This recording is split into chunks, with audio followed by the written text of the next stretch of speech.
आत्मा की मंशा क्या है, ठीक है ना। क्योंकि वह पवित्र लोगों के लिए परमेश्वर की इच्छा के अनुसार विनती करता है। पहले पवित्र लोगों के लिए और उसके बाद क्या लिखा, परमेश्वर की इच्छा के अनुसार। अभी पवित्र तो है, तो भी कंफर्म नहीं है कि परमेश्वर की इच्छा है कि नहीं है।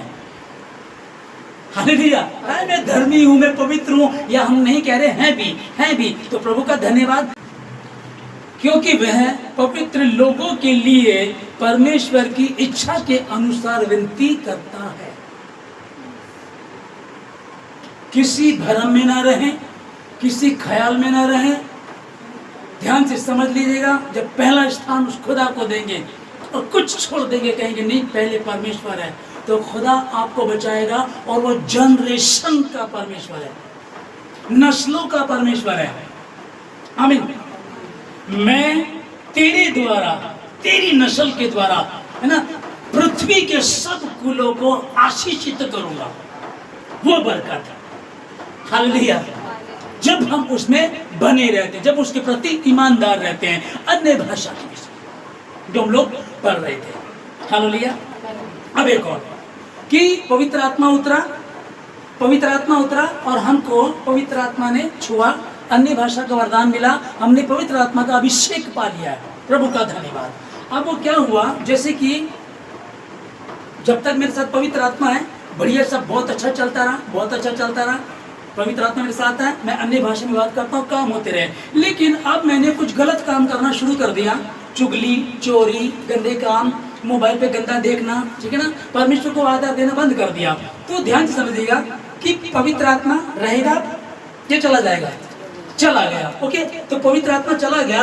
अब हम अन्य भाषा बोल तो रहे हैं, लेकिन वो पवित्र आत्मा रहित हो गई। ध्यान से समझिए, बहुत सारे लोग हैं जो अब क्या करते हैं, वो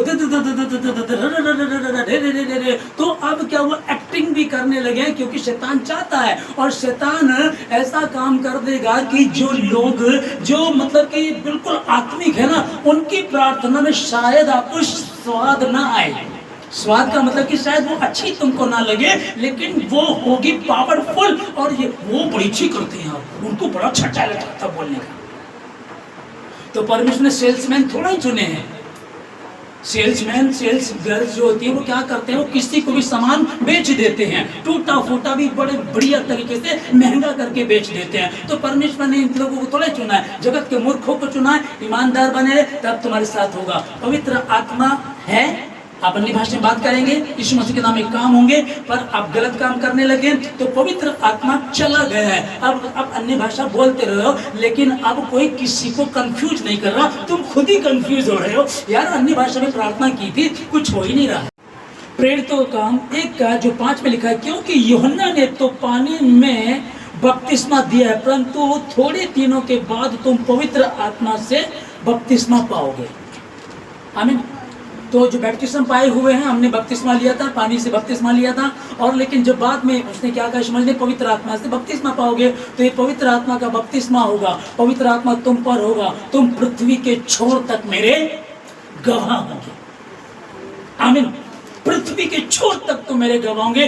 पहले कहा यरूशलेम में, और फिर कहा यहूदियों में, और फिर गैर यहूदियों में, और फिर सामरियों में, और फिर पृथ्वी के छोर तक तो मेरे गवाह होंगे। वो बपतिस्मा चाहिए यीशु जी। अगर नहीं है किसी के पास, प्रभु जी वो बपतिस्मा चाहिए। मांगना शुरू कीजिएगा, भीतरी कक्ष में जाइएगा, प्रार्थना करना शुरू कीजिएगा। हालेलुया। प्रार्थना शुरू कीजिएगा, खुदा आपको बढ़ाएगा। वो किसी भली वस्तु की घटी तुमको होने नहीं देगा। संसारिक समाधान है, अच्छी बात है, लीजिएगा, मैं मना नहीं कर रहा हूँ। तो भी एक बार को इंसान शायद ना पहुंचे, ट्रेन नहीं है, ट्रैफिक में 5 घंटे फंसे रहे हैं, टिकट नहीं मिला, एरोप्लेन का ये हो गया, ऐसी दिक्कत आई, इसलिए मैं सुबह निकला था, 2 घंटे में पहुंच जाना था, लेकिन मुझे रात हो गई। कारण थे दिक्कत आती गई। पर पवित्र आत्मा को कोई भी डिस्टर्ब नहीं कर सकता, कोई इसको रोक नहीं सकता। वो आता और काम करता है। लेकिन किन के लिए? रोमियो 8 का 27 में, और मनों का जानने वाला जानता है कि आत्मा की मंशा क्या है, क्योंकि वो किन के लिए? पवित्र लोगों के लिए परमेश्वर की इच्छा के अनुसार विनती करता है। आमीन। बपतिस्मा पा लिया है, परमेश्वर के प्रति ईमानदार हैं, निश्चय ही काम होंगे होंगे होंगे, यीशु मसीह के नाम में होंगे। पिछले संडे को जो हम वचन सुन रहे थे, जो की वर्ष थी, जो पहला वचन था, उस पर हमने बात की थी। क्या था वो? बिलाम मेरे लोगों को श्राप मत दे क्योंकि वो आशीष के भागी हो चुके हैं। और उसके बाद आज का इस वचन का परमेश्वर का देना, ये बहुत आशीष की बात है आप लोगों के लिए कि तुम स्टेप बाय स्टेप बढ़ते जा रहे हो और दिन प्रतिदिन अंश अंश करके वो तुमको बढ़ाता जा रहा है और बुराई और बीमारी और अंधकार की शक्ति में तुमको घटाता जा रहा है। यीशु मसीह के नाम में आमीन।